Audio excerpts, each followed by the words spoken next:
This woman from Ethiopia has not eaten anything since last 16 years.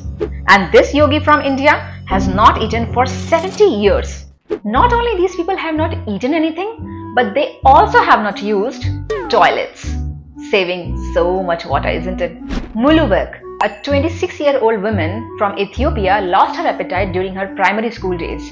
When people got to know about her condition, they insisted her for a medical checkup. She went to 3 countries, India, Qatar and Dubai for her medical checkup, and doctors discovered that she was completely fine and normal like any other person.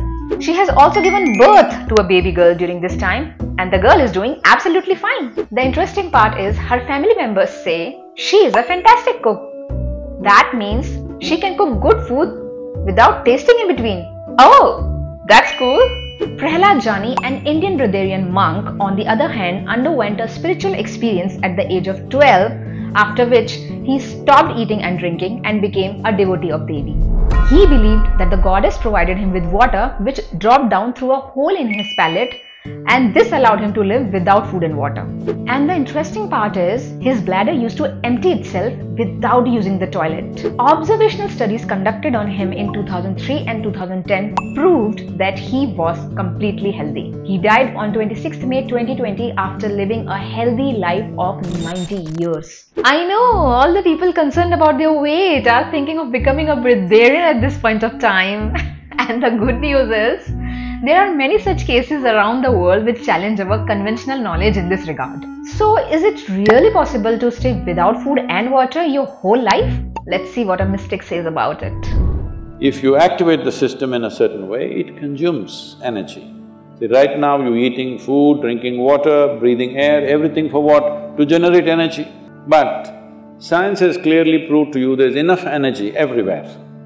So if you're able to take in energy as it is, if you're able to imbibe energy, how is this possible? The word yoga means just this. The word yoga means you're beginning to obliterate the boundaries of your individuality. Wow! Yoga can do wonders. While we can't imagine our lives without food and water like these extreme cases, there is another category of people which we are very much familiar with.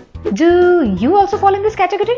If so, let me tell you that most people suffer from many ailments because they don't give their body the much required break from the process of ingesting food.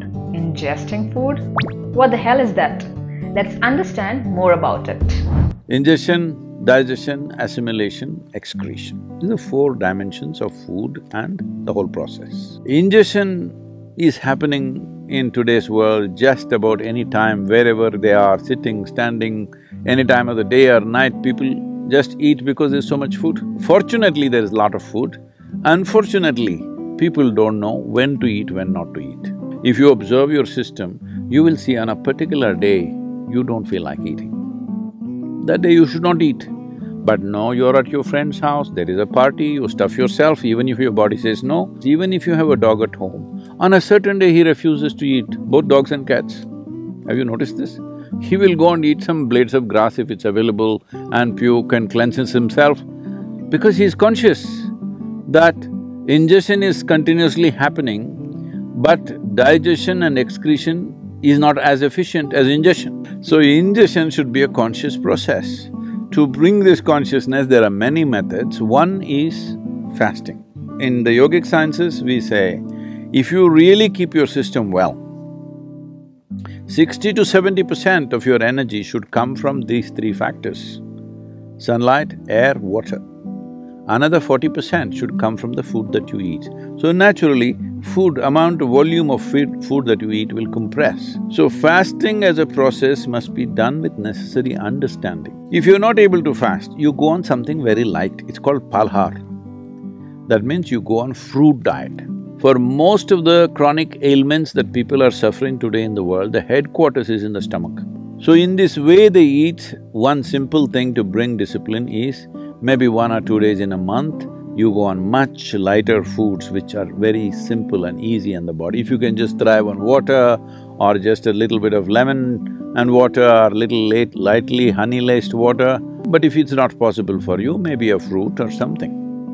which is very, very light on the system. The idea is to give digestive process and assimilation process a break so that rest of the body begins to excrete on the cellular level. It must throw out all the impurities. So excretion happens on cellular level also.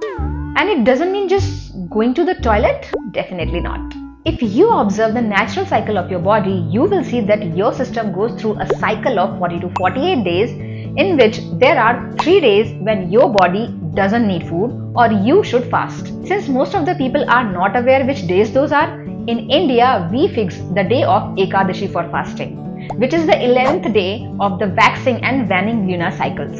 So I started fasting and experientially got to know what fasting can do to me. Cleansing was happening at a much deeper level. All this is fine, but won't I faint if I don't eat whole day?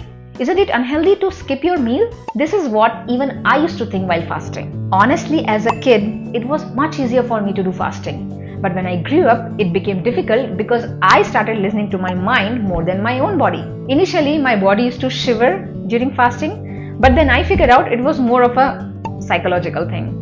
Surprisingly, I started feeling more energetic, alive, happy, vibrant, and most importantly, the urge of eating again and again was completely gone. Moreover, fasting can also benefit those having excretion or digestion related problems. Don't forget, fasting has always been a part of this culture. It's time we bring it back to enjoy its benefits. Now, the good news is you don't have to fast for 70 years to be healthy. This small change of fasting a couple of times in a month can make a big difference in keeping your system clean and in good condition. And hello, eating sabudana khichdi, sabudana vada, etc. is called changing your food habit for a day and not fasting. This is Neha signing off. See you in next video. Namaskaram.